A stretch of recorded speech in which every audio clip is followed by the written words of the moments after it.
Pour cette 41e édition du Marathon international de Bessan, tout était réuni. Joie, bonne humeur, soleil, température clémente. Une journée idéale pour les 1400 fondeurs présents.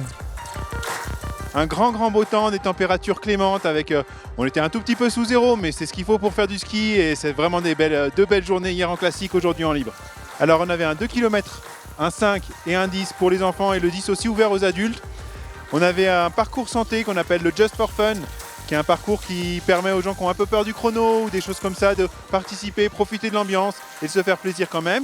Et puis après, le parcours qu'on appelle 23-42, où on laisse le choix en course aux gens de faire 23 ou 42 km. Ils se décident à la fin du premier tour s'ils ont le courage d'en faire un deuxième ou s'ils s'arrêtent là. Comme le veut la tradition, cet événement se veut convivial et surtout ouvert à tous. L'occasion pour des centaines de sportifs et d'amateurs de se retrouver sur ce magnifique plateau enneigé pour ce début de saison. Exactement, ça nous tient à la fois à cœur et puis c'est tout à fait normal. Donc on a des personnes en situation de handicap qui ont participé. Sur le 10, sur le 23, ils ont des départs adaptés. Et puis certains handisports aussi aiment bien partir avec les valides, donc on peut trouver un peu toutes les catégories. Le marathon est vraiment ouvert à tous, et y compris vis-à-vis de ces situations et aussi par rapport aux enfants, vis-à-vis aussi des niveaux. On a des débutants qui peuvent participer jusqu'aux passionnés et aux professionnels.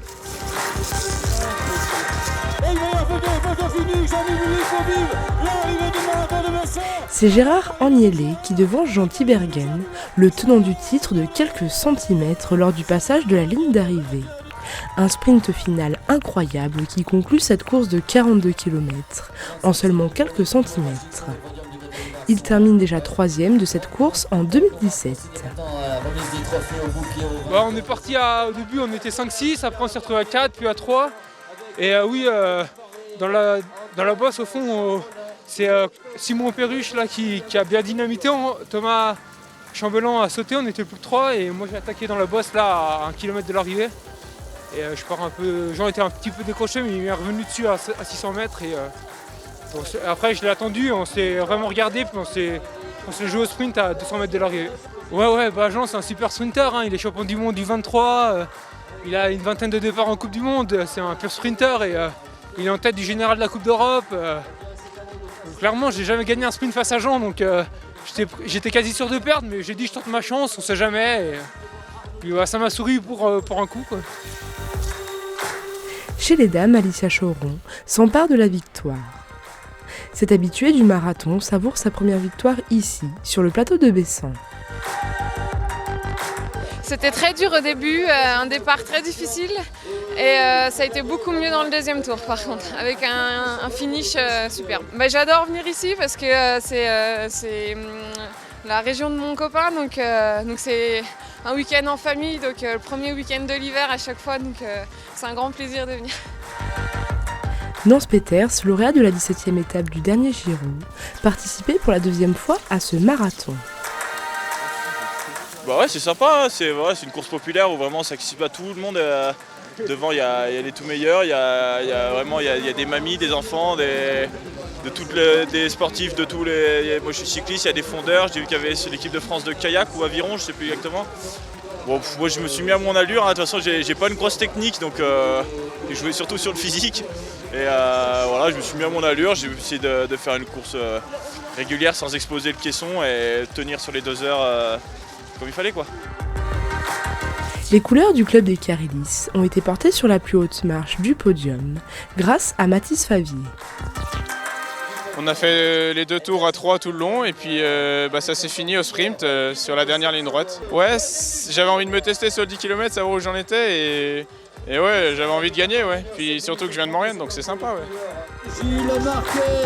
Insolite, une partie de la Fédération française de canoë-kayak était présente pour l'événement. Alors le marathon pour nous c'est la conclusion du stage de préparation physique.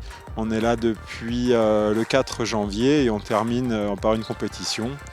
Pour nous c'est important de mettre des dossards aussi pendant l'hiver. Il y a plusieurs objectifs.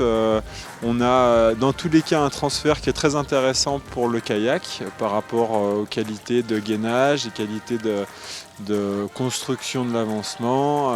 Voilà, donc pour nous c'est hyper intéressant. Et puis le développement physique, on a des qualités générales, qualités aérobie, la coordination, tout ça pour nous c'est super intéressant. Dans l'effervescence de l'arrivée, nous avons été interpellés par un groupe de personnes en kilt qui souhaitaient faire passer un message important pour l'association La Sapodia qu'ils représentent. Tout à fait, deux causes qui sont l'insertion du handicap dans le sport et développer le don de la moelle osseuse pour combattre une maladie qui s'appelle la leucémie. Le kilt est un élément de communication, pas le meilleur peut-être, mais c'est le seul que nous avons aujourd'hui pour faire connaître l'association sur des événements nordiques comme le semi-marathon de Bessin. Une nouvelle édition réussie et qui laisse place à la 42e édition l'année prochaine, en janvier 2021.